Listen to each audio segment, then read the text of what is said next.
Well, sir, it's early. We're at a small house halfway up in the next block now. And here in the living room, we find Mr. and Mrs. Victor Gook and young Mr. Rush Gook abiding quietly at home. Vic is stretched full length on the davenport, a section of the newspaper across his chest. Sade sits sewing in her husband's easy chair. Young Rush at the library table trades punches with his old enemy, algebra. Now this conversation. Listen. Hey, you better get up from there. Who's speak? Come on, before you drop off to sleep. I'm reading the paper. Like fun you're reading the paper. Why did people begrudge me a little comfort? When we got married, you tousled my yellow curls and promised you'd be a sweet, loving wife. And now you lambast me with your sharp This is only 7:30. If you go to sleep on that davenport, you'll ruin your night's rest and feel rotten in the bargain. You know how you do. You'll wake up all hot and stuffy and cross as a bear and complain. Telephone is ringing. I'll bet my last $80 that's Bluetooth Johnson. Good old Bluetooth Johnson doing his level best to get in touch with me. Dependable old Bluetooth Johnson. Let your father answer that. Huh? Double see who it is. Hop up from there, mister. May I politely inquire what new wrinkle this is? More than one way to pry a fellow loose from a davenport. Jump. I'm pretty sure that's Bluetooth Johnson, Mom. Will you, father? Find out. I'm apparently the victim. You better hurry. The party's liable to hang up. Pretty well this evening, I want to pack my valise and buy a ticket for Seattle, Washington. I'm going to Seattle, Washington, and never come back. Answer the phone before you leave. Hello. How about my undershirt? That's Bluetooth Johnson. This is Vic speaking. Go get on the davenport so your father can't come back and lay down. Who is this, please? I want to find out if this is Bluetooth. No, I don't recognize the voice. It's Vic Gook speaking. Yeah, who is this calling? And I don't care much for guessing names over the telephone, chum. Won't you either state your business or else... Huh? Oh, hi, Rotten. Cotton Davis, by George. Don't little squirt call your father by his first name. Why, I don't know for sure, Rotten. We just finished supper a while ago and haven't as yet formulated any plans for... What? See what Sadie has to say? That little pipsqueak call me Sadie? Probably. Mr. Rotten Davis on the wire. Did he say Sadie? Yeah, he's interested in what we're doing this evening. Wants to come over? Yes, bring his good. Oh, for mercy's sake. Where's he telephoning from, guys? The residence of his lady friend, Miss Ratburn, I believe. I think I heard... He's broke again and got no place to escort her. It's plain as the nose on your face. Let him come ahead, Mom. Now, listen, Rush. If you think we're going to start a regular habit of entertaining... Hey, what did I tell my friend Rotten here? He's doubtless getting impatient. Tell him to call back in a few minutes. Rush, we're not... Well, that won't hurt nothing. Go ahead, Gus. Ask him to call back in a minute or two. Say you have to talk things over with Sadie. Well, it's my little boy, 14 years old, calling me Sadie. How about it, kiddo? I don't want to keep the poor dink waiting here. All right, tell him to call back. Oh, Rotten? Say, Rotten, wife and myself haven't as yet programmed our evening. Suppose you call again. Oh, just a couple of minutes. Okay, Rotten. Bye. So it's going to be a regular Tuesday evening custom, huh? Rotten asks his girl for a date on Sunday, runs out of money on Tuesday, and then has to Please, call Paul, just here. one more time, Mom. You and Gov ain't doing anything. You're just sitting here. Besides, it wasn't so bad last Tuesday, was it? Kind of halfway fun watching that little 19-year-old kid act like the king of Peoria. For a while there, I thought I was listening to a college president talk.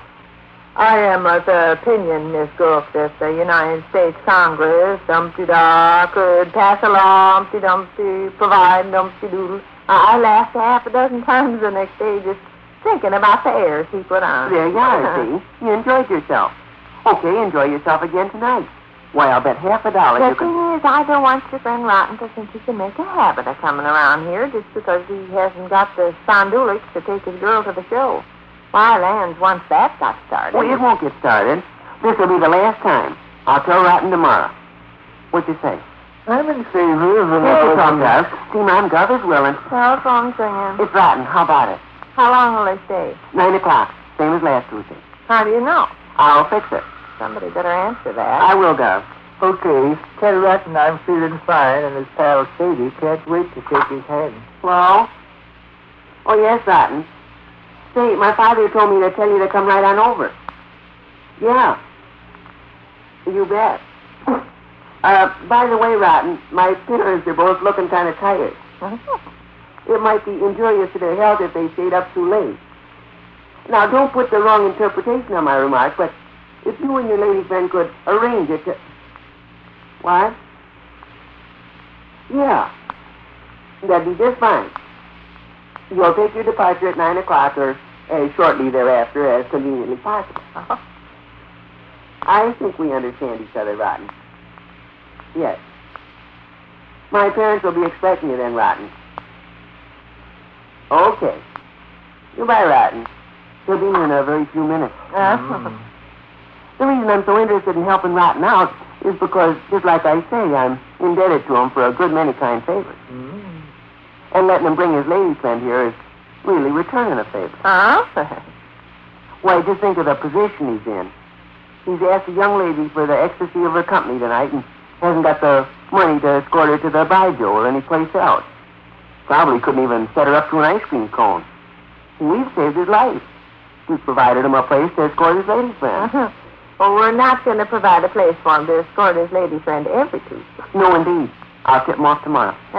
What do you say? I'll say, well, something diplomatic. Well, he'll understand. I hope so. There's lots of individuals around town make fun of Rotten with his spats and his overcoat that reaches down to his ankles and the chicken feathers sticking in his hat that looks sporty, but he's got a pretty smart head on his shoulders, and don't you forget it. And as far as that goes, I bet you people do enjoy yourselves this evening. You haven't seen Rotten stick with the lighted cigar yet, where he lets on like he's swallowing it, and by George, he takes it out of his ear? Ought to be a treat. It is a treat. Your tongue will hang out in amazement. Get him to do it, Doc. All right. And another thing, if you tease him long enough, he'll do his stunt where he takes a common, ordinary broom. Telephone is ringing. I'll answer it. Do that, my boy. Probably old Bluetooth Johnson attempting to get in touch with me. Hello? Oh, hello, Miss Bottom. Just fine, thanks. Yes, she is. 1 second. Mom, if they want to play 500, don't forget about Rotten. Oh, the same thing happened last Tuesday. Rotten and his girl come over and Fred Lucy telephoned about 500. History repeats itself. We can do the same thing we done last week, can't we? Start our game after the kids go home at 9 o'clock. Hello there, lady. What's the idea of bothering us while we're eating our supper? I'll say. No, not a thing in the world. Just sitting here with our teeth in our mouths. Oh, he does, huh? So that old Mr. Fred Stembottom wants to play 500, huh? Well, look here, Ruthie. We want to play, too. Yeah. Well, here's what I was going to say. Remember them 2 young people you met here last week? Them friends of Rush's? Well, they're stopping by again this evening, but they're going again at 9 o'clock. Yeah, well, can't we do it just like we done? Sure. Yeah. All right, lady. All right, that'll be fine. Come along whenever you feel like it. You bet. All right, Ruthie. Goodbye. Sure is history repeating itself. Dove, I wonder if you'd slip on your shoes. Be choice. For external appearance's sake, to appreciate the angle I'm attempting to put across.